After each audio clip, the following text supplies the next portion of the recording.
Assalamualaikum warahmatullahi wabarakatuh. Salam sejahtera untuk kita semua. Shalom, Om Swastiastu, Namo Buddhaya, salam kebajikan untuk kita semua. Kami dari kelompok KKN R08 Universitas Sumatera Utara, Kelurahan Helvetia akan membahas mengenai UMKM di masa pandemi COVID-19. Saya Nur Hasan Aritonga dan teman saya. Saya Christian. Dan pembahasan pertama akan dibahas oleh teman saya Christian. Baik, seperti yang kita tahu UMKM itu adalah usaha kecil yang didirikan oleh individu atau orang atau sekelompok orang. Seperti yang kita tahu bahwasannya pandemi corona atau COVID-19 ini telah melanda negara Indonesia. Bentar. Tidak hanya berdampak pada kesehatan. Oke. 1, 2, 3. Tidak hanya menimbulkan kekacauan di bidang kesehatan, ternyata pandemi corona ini telah menimbulkan kekacauan di bidang sektor ekonomi. Contoh misalnya UMKM. Nah, bagaimana cara mempertahankan UMKM di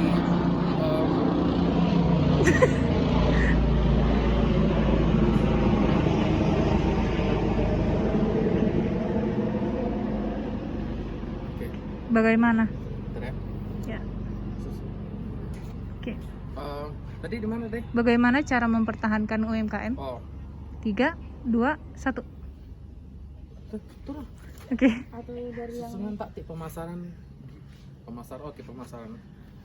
Oke. 1, 2, 3. Bagaimana cara mempertahankan UMKM di tengah pandemi COVID-19? Yang pertama adalah pemasaran digital. Apa itu? Yaitu kita memasarkan produk, barang atau jasa kita melalui media sosial. Contohnya melalui Facebook, Instagram, YouTube, WhatsApp, dan lain-lain, dan media sosial lain sebagainya. Nah, yang kedua adalah marketplace atau e-commerce. Apa itu marketplace atau e-commerce? Nah, marketplace itu adalah contoh misalnya toko online atau sebuah pusat pembelanjaan online, di mana kita melakukan transaksi jual beli online di sana. Contohnya Shopee, Tokopedia, Lazada, dan lain sebagainya. Nah, yang ketiga adalah layanan pesan antar. Apa contohnya? Gojek, Grab. Nah, yang keempat adalah analisis. Kita perlu melakukan analisis SWOT, SWOT. Apa kepanjangan dari SWOT? Yaitu kepanjangannya dari Strength, Weakness, Opportunity, dan Threat. Nah, artinya adalah strength artinya kekuatan, weakness artinya kelemahan, opportunity adalah peluang, dan threat adalah ancaman. Nah, kita perlu analisis bahwasannya kita harus tahu apa yang menjadi kekurangan dan kelemahan dari produk dan barang jasa kita. Nah, yang terakhir adalah perencanaan anggaran. Bahwasannya kita itu perlu mengurangi pengeluaran dan harus menambah pemasukan. Dan kita perlu memangkas biaya yang tidak terlalu penting. Nah, selanjutnya saya akan menjelaskan apa itu dampak COVID-19 ini terhadap UMKM itu sendiri. Nah, yang pertama adalah menurunnya omset, pendapatan atau penjualan dari suatu barang atau jasa. Nah, yang kedua adalah model bisnis yang berubah dari konvensional menjadi digitalisasi. Contohnya adalah misalnya konvensional yang dari kebiasaan yang dari awalnya menjual barang atau jasa di rumah, sekarang semua jadi serba online. Nah, selanjutnya akan dibahas oleh teman saya Sana.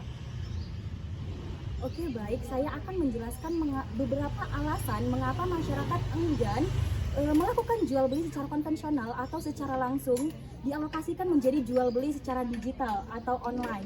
Nah, yang pertama, pembelian online itu sangat mudah, kemudian meminimalisir waktu, tenaga, dan tempat. Kemudian yang kedua, masalah biaya. Pada jual beli secara online adanya tawaran diskon yang membuat masyarakat semakin ingin membeli secara online. Yang ketiga, tiga ya. Yang ketiga. Yang ketiga, 1, 2, 3 dulu. 1, 2, 3. Dan yang ketiga, adanya faktor lapar mata. Nah, di sini yang disebutkan faktor lapar mata itu banyaknya kasus yang telah diteliti masyarakat yang ingin membeli secara konvensional atau secara langsung ke toko, yang tadinya niat hanya membeli 1-2 barang, karena banyak barang yang dilihatnya maka terjadilah pembelian secara maksimal atau berlebihan. Nah, yang keempat adalah faktor kenyamanan. Secara online, secara pembelian digital adanya sistem refund. Artinya penjual menjaminkan barangnya kepada pembeli, dan sistem refund itu sangat diharapkan oleh setiap pembeli. Kemudian jika penjual atau UMKM ingin bergabung secara e-commerce atau penjual ingin menjualkan barangnya di sosial media, ada beberapa langkah. Yang pertama, penjual harus melihat kebutuhan masyarakat. Yang kedua, penjual harus merencanakan strategi promosinya, tidak hanya satu sosial media, harus beberapa sosial media dan beberapa sosial e-commerce seperti itu. Kemudian yang ketiga, mengimplementasikan secara langsung kepada sosial media tersebut dan e-commerce tersebut.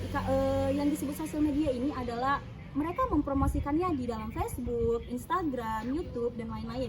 Dan yang dimasukkan e-commerce itu seperti Lazada, Shopee, dan lain-lain. Nah, yang keempat, toko online tersebut akan menyebar luas, dan artinya masyarakat pun mengetahuinya lebih luas. Nah,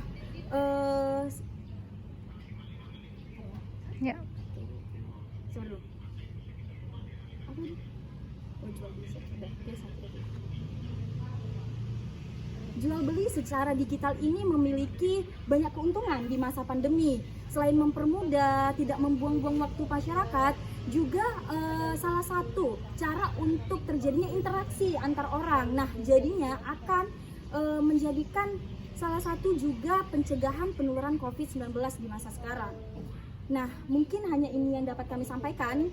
Semoga informasi yang kami sampaikan bermanfaat bagi masyarakat. Saya tutup. Assalamualaikum warahmatullahi wabarakatuh.